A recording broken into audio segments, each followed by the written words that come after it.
pods. That's a cocoa pod. And that's what makes chocolate. That's what makes the beautiful lady from Liberia's shea butters and the cocoa butters. So cocoa is over a $200 billion industry. But yet, most are women and they earn less than $1 a day. Can you imagine that the children of the women farmers of Etiole have never had chocolate before?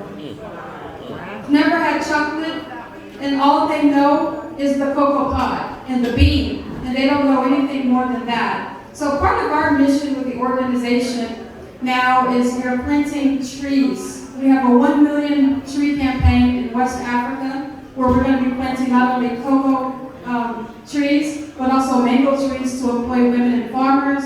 And also, most important, women empowerment, because there is some issues right now with climate change and gender equality. And we're here in America eating all this good food. But again, we look at what is rich, what is not. For me, seeing children happy playing soccer with cocoa pods, seeing children that are happy with a twig, seeing children that loved me when they first met me because I brought milk the cow, to me that's rich.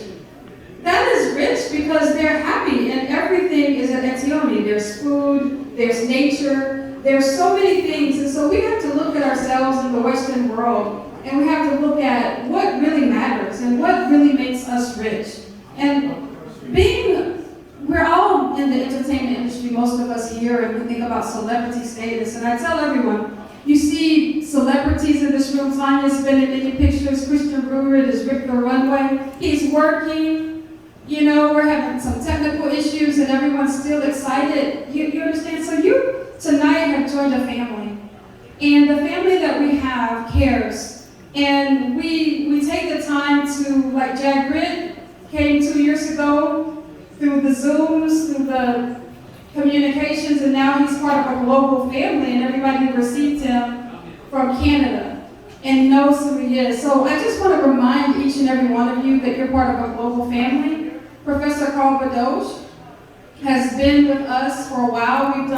We championed smartphone cinema before smartphone cinema was cinema. We took it to the United Nations and we said, we want to bring cinema for the poor and for the rural communities to be able to tell their stories. Because one day, something is going to happen and you're going to have to know how to shoot on your smartphone. And now the work we were doing is done. And they've written books about us, but we're kind of sort of, you're teaching your class, but you know, the movement is we were ahead of our time. You were ahead of your time. So I just want you to say some words. I want to thank you for being here today. Thank you for being with us in Ken, the UN, and the Journey. You're also on our board. And I just want you to see what we did it in New York. We did it, even though it was impossible to do. So if you can say a few words before we move on to the next part of the program. First of all, I'll do this again. Father, oh, I'm so excited to see you here in New York. It's my honor and privilege to be here.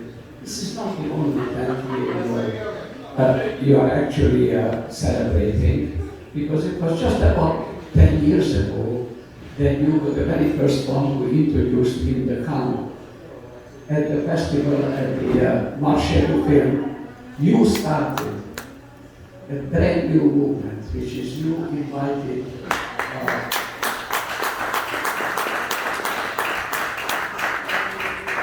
she invited, and that's still going on, films of humanitarian nature, which is extraordinary. Nobody did that in Cannes. You did that 10 years ago, and we celebrated it also as another 10 years right here today.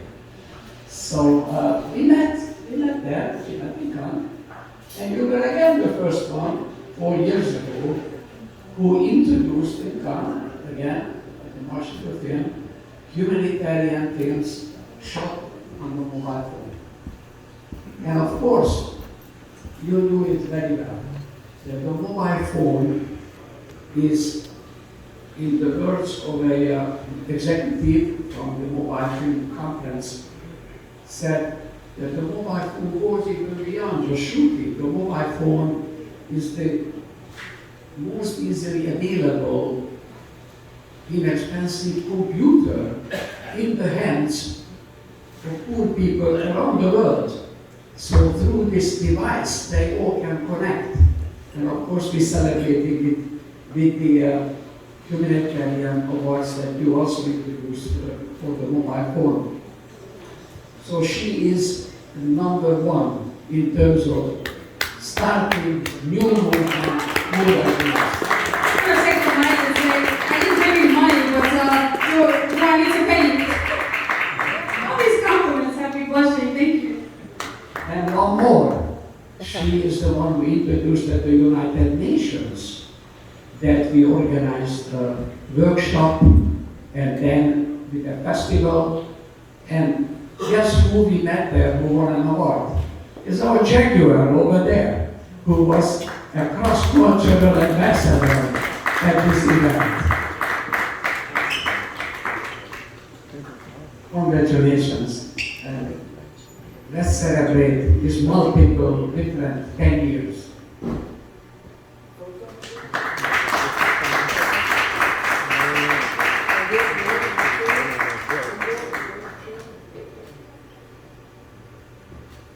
And on Wednesday, she will visit my Cinema class at New York University, and Jaguar will be on Zoom.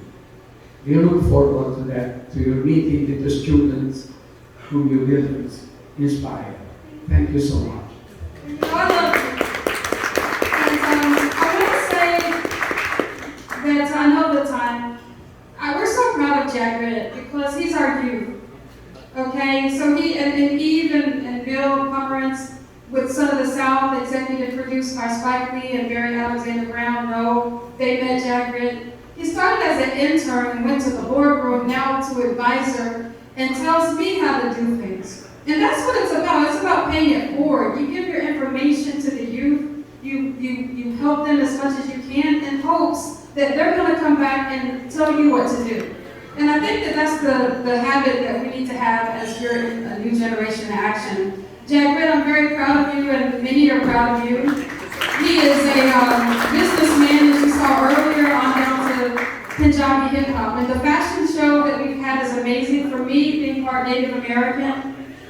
But everyone was mixed with different Native American tribes and just mixed. I love Kay Looking Horse and the work that she's done, because my artisan earrings that I wear in this image here come from her aunt, her late aunt, who is an amazing artisan. And what I can say is that artisans need to be recognized. That's why our organization has artisan in it, because artisan is a way for world peace. And a lot of times people of underserved and underrepresented communities do not pay artisans the respect as an artist. And that's something that our organization wants to change. Because what Kay Looking Horse is wearing right now is also part of our auction, and that, can you imagine, took a lot of time to do. And we recognize you, we have influencers in the room, and we're just really grateful. Even our Sue Phillips is an artisan, so I'll let you talk more. And thank you so much for everything, everyone. I will walk around the room and say hello to everyone soon, because I miss everyone. And I see some individuals in this room wearing some beautiful regalia. I want some help. I see it, and I can't wait to take some pictures. I can have Sue Phillips come up here for a second. This is our